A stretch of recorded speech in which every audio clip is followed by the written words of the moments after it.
মানবতার বিরুদ্ধে অপরাধের অভিযোগে অভিযুক্ত হয়েছেন বাংলাদেশের প্রধানমন্ত্রী শেখ হাসিনা।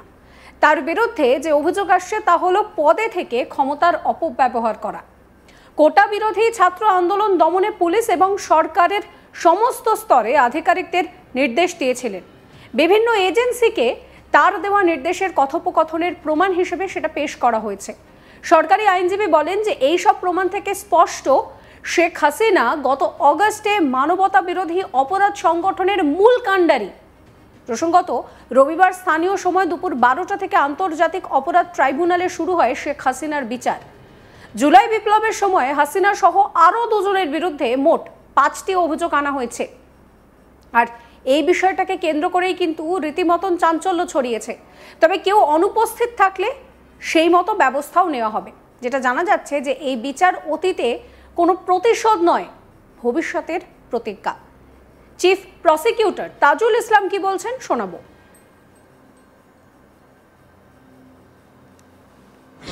যে আজকের প্রসিডিংস যেটা ছিল আপনারা সবাই জানেন যে সেটি লাইভ সম্প্রচারিত হয়েছে। যেহেতু লাইভ সম্প্রচারিত হয়েছে সেই জন্যে এই পুরো আজকে কোর্টরুমে যা কিছু হয়েছে সেগুলোর ব্যাপারে আমরা কোনো ব্রিফিং করা যুক্তিসঙ্গত মনে করছি না। শুধু আপনাদের উদ্দেশ্যে এতটুকু তথ্য আমরা দিতে চাই যে আজকে বাংলাদেশে জুলাই এবং আগস্ট বিপ্লব চলাকালীন সময় সংগঠিত মানবতা বিরোধী অপরাধের দায়ে আসামি শেখ হাসিনা, আসামি আসাদুজ্জামান খান কামাল, আসামি চৌধুরী আবদুল্লাহ আল মামুনের বিরুদ্ধে মানবতা বিরোধী অপরাধের দায়ে অপরাধকে আমলে গ্রহণ করা হয়েছে। 5টি অভিযোগ তাদের বিরুদ্ধে আনা হয়েছে এবং 5টি অভিযোগের ভিত্তিতে এই অপরাধকে আমলে গ্রহণ করা হয়েছে। আমরা বিস্তারিত তথ্য প্রমাণাদি আদালতে তুলে ধরেছি, যেটা লাইভের মাধ্যমে আপনারা এবং গোটা জাতি এটা শুনেছেন। আমি সেদিকে যাচ্ছি না। আমি শুধু একটি কথা বলতে চাই যে এই বিচার কোনো প্রতিশোধের জন্য নয়, এটা হচ্ছে ভবিষ্যতের জন্য একটা প্রতিজ্ঞা এবং আগামী প্রজন্মকে নিরাপদ একটি বাংলাদেশ উপহার দেয়া। আমরা বলেছি এই বিচার হবে আবেগ শূন্য, প্রমাণ নির্ভর, তথ্য নির্ভর, নিরপেক্ষ এবং ন্যায় বিচার। সেটি এনশিওর করার জন্য আমরা দেশবাসীর এবং সংশ্লিষ্ট সকল পক্ষের সহযোগিতা কামনা করি। বিচারের মাধ্যমে একটা সমাজে শান্তি এবং স্থিতিশীলতা প্রতিষ্ঠিত হয়। আগামীর বাংলাদেশ যে অন্ধকার অতীত থেকে বেরিয়ে এসেছে এবং বাংলাদেশ যে নতুন করে পুনরুজ্জীবনের স্বপ্ন দেখছে, এই বিচার শেষ হওয়ার মাধ্যমে সেই পুনরুজ্জীবনের স্বপ্ন বাস্তবায়ন হবে বলে আমরা বিশ্বাস করি। আপনাদের সবাইকে ধন্যবাদ। আমি পুরো অভিযোগগুলো আদালতে প্লেস করেছি, এগুলো আমি নতুন করে বলতে চাচ্ছি না, আপনারা দেখে নেবেন। আদেশ হয়েছে 5টা অভিযোগে এই 3 জন আসামির বিরুদ্ধে অভিযোগ আমলে গ্রহণ করা হয়েছে। তাদের বিরুদ্ধে নতুন করে গ্রেপ্তারি পরোয়ানা জারি করা হয়েছে। আগামী 16ই জুন অর্থাৎ ঈদের ছুটির পরে 16ই জুন আসামিদের উপস্থিতি এবং আসামিদেরকে গ্রেপ্তার করে হাজির করার জন্য নির্দেশ দেওয়া হয়েছে। ওই দিন যদি আসামিরা উপস্থিত হন তাহলে সেদিন থেকে আনুষ্ঠানিক বিচারের প্রক্রিয়া শুরু হবে। যদি আসামি কেউ অনুপস্থিত থাকেন, আইন অনুযায়ী তাদেরকে অনুপস্থিত ঘোষণা করার একটা ব্যাপার থাকবে, সেটাও সেদিন আদালত যথাযথ আইন প্রক্রিয়া অনুযায়ী সেদিন ঘোষণা করবে।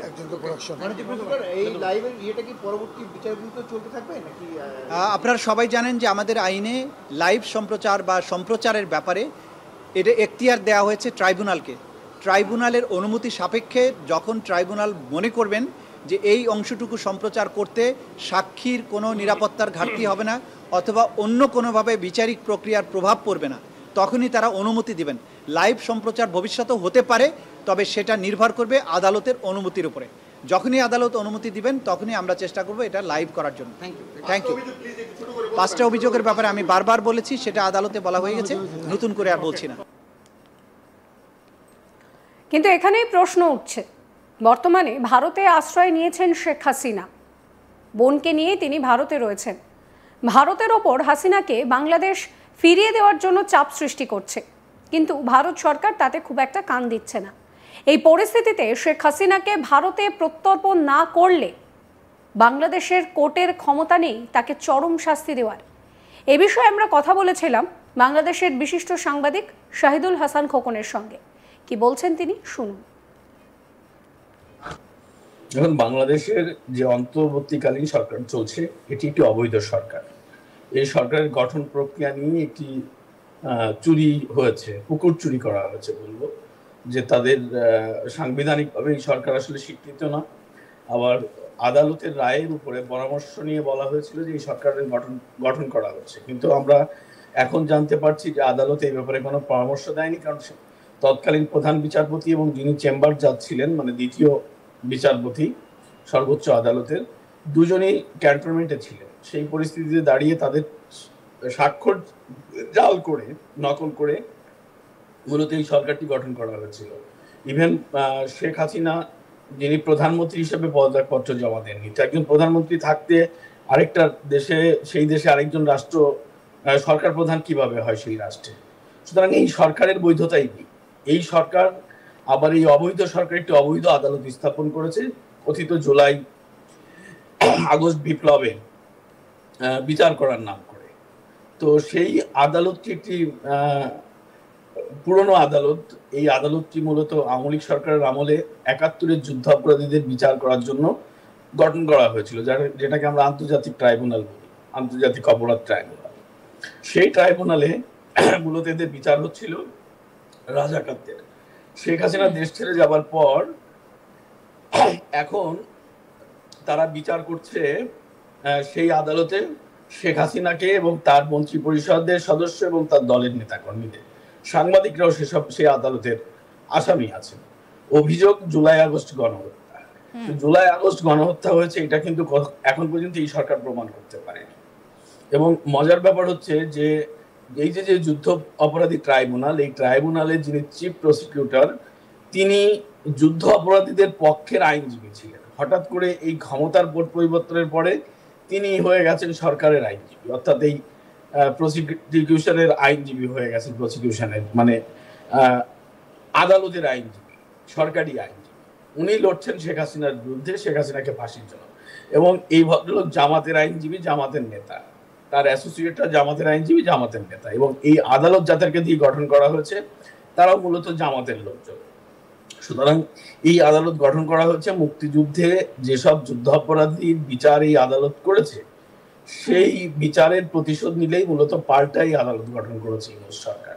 এখানে যে রায় হচ্ছে, বিচার হচ্ছে, সেটা প্রহসনের এই প্রহসনের বিচারে কার কি হবে নানা প্রতিশ্রুতি, নানা গল্প সল্প ভেদে তারা সরকারে এসেছে। কোনো সরকারের কোনো কাজই কিন্তু তারা এই যাবৎকাল করতে পারেনি, উল্টো তারা নতুন নতুন সমস্যা তৈরি করছে।